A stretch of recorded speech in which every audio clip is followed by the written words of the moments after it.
Bharatiya Janata party Haryana के पूर्व प्रदेशाध्यक्ष मोहनलाल बडौली का 9 जुलाई 2024 से 28 मई 2026 तक का 688 दिन का कार्यकाल पार्टी के इतिहास में एक स्वर्णिम अध्याय के रूप में दर्ज हो गया।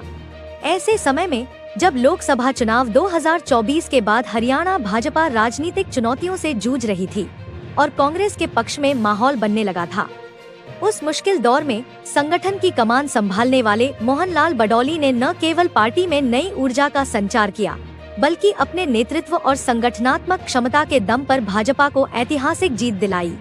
मई 2024 में हुए लोकसभा चुनाव में हरियाणा में भाजपा का प्रदर्शन अपेक्षाओं के अनुरूप नहीं रहा था। चुनाव परिणामों के बाद राजनीतिक गलियारों में यह चर्चा तेज हो गई थी कि आगामी विधानसभा चुनाव में कांग्रेस सत्ता में वापसी कर सकती है।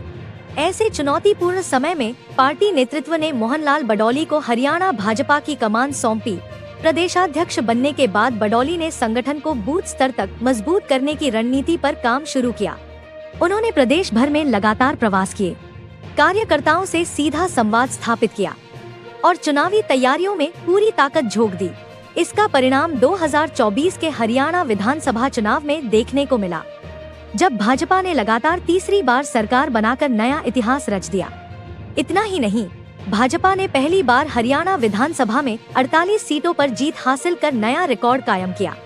राजनीतिक विश्लेषकों का मानना रहा कि जिस चुनाव को कांग्रेस अपने पक्ष में मानकर चल रही थी, वहां मोहनलाल बडौली के नेतृत्व और संगठनात्मक मजबूती ने पूरा चुनावी समीकरण बदल दिया। विधानसभा चुनाव के बाद हुए स्थानीय निकाय चुनावों में भी भाजपा का विजय अभियान जारी रहा। गुरुग्राम, फरीदाबाद सहित प्रदेश के 10 नगर निगम चुनावों में भाजपा ने 10 में से 9 सीटों पर कमल खिलाया, जबकि मानेसर में निर्दलीय उम्मीदवार ने जीत दर्ज की। कांग्रेस इन चुनावों में पूरी तरह शून्य पर सिमट गई। इसके बाद हाल ही में हुए सोनीपत, अंबाला और पंचकूला नगर निगम चुनावों में भी भाजपा ने शानदार प्रदर्शन करते हुए जीत हासिल की। मोहनलाल बडौली का कार्यकाल केवल चुनावी सफलताओं तक सीमित नहीं रहा, बल्कि उन्होंने संगठन को जमीनी स्तर तक सक्रिय करने का कार्य भी किया। अपने कार्यकाल के दौरान उन्होंने प्रदेश के मंडलों और जिलों का कई बार दौरा किया, हजारों छोटी बड़ी संगठनात्मक बैठकें की और बूथ स्तर तक कार्यकर्ताओं से संवाद स्थापित किया। कार्यकर्ताओं के बीच उनकी सहजता और उपलब्धता ने संगठन में नई जान फूंकने का काम किया। बडौली की कार्यशैली की सबसे बड़ी विशेषता यह रही कि वे प्रदेश प्रवास के दौरान अक्सर स्थानीय पार्टी कार्यालयों में ही रुकते थे।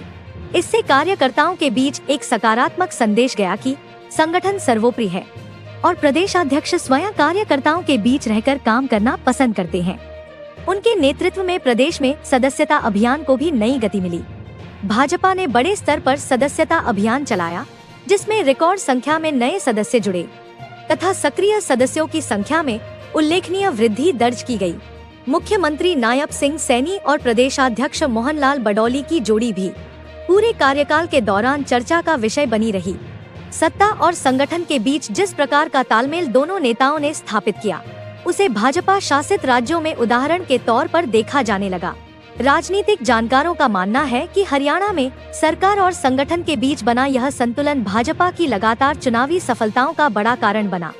688 दिनों के इस कार्यकाल को भाजपा कार्यकर्ता आज भी संगठनात्मक मजबूती, चुनावी सफलता और कार्यकर्ता आधारित राजनीति के स्वर्णिम दौर के रूप में याद कर रहे।